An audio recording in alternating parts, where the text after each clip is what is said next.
love history.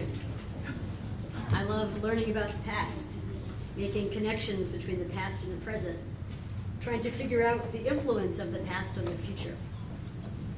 My love of history started when I was a child. I think I was 12. I had just read a book called The Bog People. It was written by an archaeologist, and it was about the discovery of bodies thousands of years old that had been mummified in peat bogs and thus naturally preserved. Skin, internal organs, stomach contents. Now, I know that sounds really gross, but I was mesmerized. The idea that one could look into the face, literally the face, of a 2,000-year-old man and even know what he last ate, I thought was one of the coolest things I had ever learned at that young age. All right, I feel like I'm already digressing and I'm just beginning my remarks, but you get the idea. I thought this window into history was really cool. So why am I telling you about my love for history? Well, I've been thinking a lot recently about community, about Shomrei, and about the continuity of community over time. So I decided I wanted to learn a little bit about Shomrei's history. What brought our members together in the first place? What were their priorities? What were their challenges? Now, why this newfound interest? Well, as any president might, I've been thinking about where we are going as a synagogue, what the future might hold for us. And the past can always provide insight into the future. Also, perhaps because of the craziness out there, some of it directed towards us. Being a Jew in America in 2019 has new meaning for me. Having this Jewish community at Shomrei has new meaning for me. Now, I was already familiar with the more recent history of Shomrei. I've been a member here for over 20 years. I've experienced a bunch of it myself. I know many of you have been here longer. But I realized I knew almost nothing about our synagogue's origins. I had never taken the time to read about our founding over 100 years ago, its earliest years, or how this building came about. So thanks to a box of information loaned to me by Rabbi Greenstein, I've been able to make somewhat of a dent in my ignorance. Through this box, of particular help to me in my education was a program from Shomrei's 50th anniversary gala in 1955. It had a very good history of Shomrei's first 50 years, which were still, relatively recent. And I also looked at interviews conducted mostly in 1995 by Jack Kravitz, one of our oldest and still current members, who interviewed a lot of our members, and our members shared anecdotes, and these anecdotes were recorded and subsequently put on paper. I'll share with you some of what I learned. Shomrei was founded by a small group of Jews from Montclair and Bloomfield. It was either 1901 or 1902.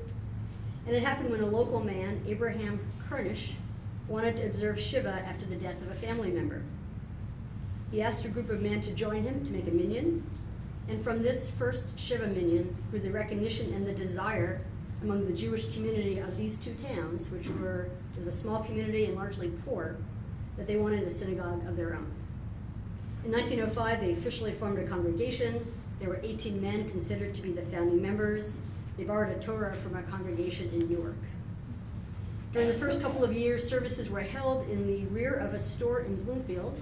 It was a shop that belonged to Shomrei's first president, Max Moses. On that, we're holding services in the back of my house. In 1906, a Hebrew school was formed with 13 children paying 50 cents a week. It was actually the job of the wives to go to people's homes each week to collect the Hebrew school fees. And I think maybe Shirley and Adrian aren't so interested in that. But members wanted a permanent place to meet. So in 1907, for $800, they bought land on Bloomfield Avenue in Glen Ridge. It was a site that was chosen because it was halfway between Montclair and Bloomfield. And then in 1908, they bought a church building that was located at the corner of Highland and Bloomfield Avenues in Montclair. And they paid $500 for that, and they actually moved that church to the tract of land in Glen Ridge.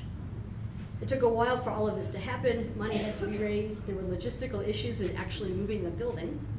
But it did happen, and the first meeting in Shomrei's first ever synagogue building took place in 1910. Not surprisingly, I found all this stuff about the earliest years of Shomrei really interesting, as well as descriptions of Montclair at the time. People talked about trolley cars running up and down Valley Road, horse and buggies on Bloomfield Avenue. It was very special also to me to learn about individuals from Shomrei's past. Many people whose names are on our memorial boards in our sanctuary are lit up for this holiday. Before, these names meant little, or actually, to be really frank, nothing to me. But now they mean a lot, because I feel connected to the congregants who have come before me. Our community crosses time. Now, the early years were full of struggles. There were financial difficulties. There was no rabbi. Members conducted services themselves. There were challenges in keeping the Hebrew school going. There were too few children, and they couldn't afford to pay a teacher. But they kept at it, and by 1920, there were 75 members, all men, and they, or rather more accurately, we, had a couple of $100 in the bank. Fast forward a couple of decades, the congregation had long dreamt of a new synagogue. It was in the early 1940s that they purchased the land here at 67 Park Street. Building didn't start for years. Again, money had to be raised. But finally, the cornerstone of this building was laid in 1949. And as an aside, I read that on the day the cornerstone was actually laid, the weather was really bad and it was impossible to stay outdoors for a long period of time. So as soon as the ceremony was over, Shomrei members were actually invited by the folks across the street at the Central Presbyterian Church to come over for the rest of the invocation ceremony. And this kindness reminded me, as I'm sure it reminds a bunch of you in the room right now, of the similar kindness that they showed us 2 years ago when they provided a temporary home for our office when our building had a flood. Anyhow, in the fall of 1950, even though the building was not yet complete, high holiday services were held here in our sanctuary for the first time. Rabbi Schnitzer arrived in 1951 and began his long tenure as our rabbi. In 1955, there was a big gala to celebrate the 50th anniversary. That was the program that I was looking at. I read the menu. The menu was in the program booklet. Dinner started with a pineapple surprise and ended with a fruit compote and a fantasy Essex, which I'm guessing was like some sort of fancy ice cream something. Maybe somebody in the room was actually here that night. I don't know. No surprise, many things were very different compared to what we have today. Women weren't members and weren't able to vote until 1955. I also read about Kol Nidre services, very fitting for this evening. Members would announce their Kol Nidre appeal donation out loud during the service. High holiday aliyahs and other honors, such as opening and closing the Ark, were bid on and actually auctioned off during the service. Now, I understand from reading that these practices were commonplace in synagogues for many years. It wasn't a like Shomrei only thing. But given that we don't even have a Kol Nidre appeal anymore, since we have a sustaining share voluntary dues model, and given that we just tested out an online honor system for signing up for honors, reading all of this really came as quite a shock to me. There was also much that I recognized, a reflection of ourselves, even though the era, the names, the specifics were different. It was so very familiar. In reading through the materials, I thought about the reasons why this small group of people, back in the earliest days of the 20th century, committed themselves to create this congregation, and about whether their priorities remain true for us today. So first, it all started with a simple desire to have a minyan to say Kaddish. Did this resonate with me? Absolutely. Whether it's making a Shiva minyan, helping a member in need, delivering meals to new parents, preparing a beautiful Kiddush, one of the most important roles that we continue to fill as members is to be there for each other, community. Second, our founding members asked themselves the question, how are we going to educate ourselves Jewishly? Relevant today? Yes, perhaps even more so. From our preschool to the JLC to our STOM team program to classes for adults, education continues to be a core value for Shomrei. Our roots are very, very steeped in education. And third, members, when reflecting back on these early years, talked about the need for what they called a synagogue center to serve the Jewish community of the area. And in 1955, Rabbi Schnitzer also talked about Shomrei's mission as a synagogue center. He said that our community was a place not only for the practice of Judaism, but of Judaism's very presence. For me, community is what it is all about. Last spring, ahead of our Sustaining Share Pledge Drive, I wrote to all our members, sharing some of my personal highlights from the year. I had a long list of things, but I ended up picking 4 to write about.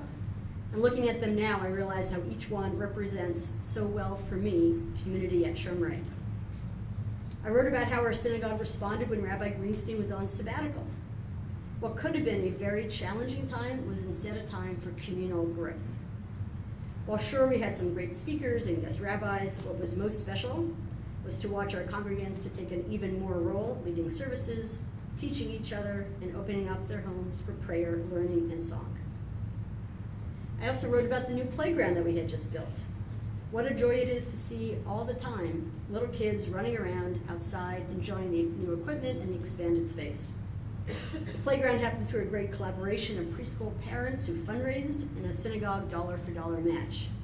The parents were so dedicated to making this playground a reality. They did so not just for their own children, but perhaps even more importantly, for children for years to come. I also talked about how we were inspired to becoming more of a singing community the weekend that Joey Weisenberg had joined us as our musical scholar in residence. To me, that weekend felt transformative. Now, while we are only at the beginning of this journey, one outcome was the creation of something called Shomrei Sings, led by our rabbinic intern, Lily Lucy. We meet twice a month, usually on Wednesday evenings. Everyone is welcome. Actually, singing isn't really the right word because we're chanting nigunim, wordless melodies. So it's more like a yada-yada or la-la-la or whatever version of musical expression you have of your own. It is relaxing, it is contemplative. And in fact, tomorrow Lily is leading Shomrei Sings, the Yom Kippur edition, at 3:15 before Mincha, and I hope some of you will join us in that fine and rewarding. And lastly, I talked about the Women's Seder last spring, which was truly wonderful. With over 60 of us in attendance, from toddlers to grandmothers, it was this very, very special evening of song, dance, prayer, good conversation, and plain old fun. Community is what it is all about. And we need to make sure we continue to have a community. It requires that we be fiscally sound and financially stable, which we are.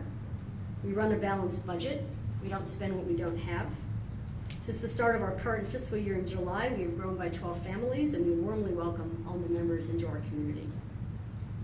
Knowing that we are in an era in which people are less likely to affiliate with a religious institution, and that many conservative synagogues are facing challenges, we continue to feel very positive about where we are.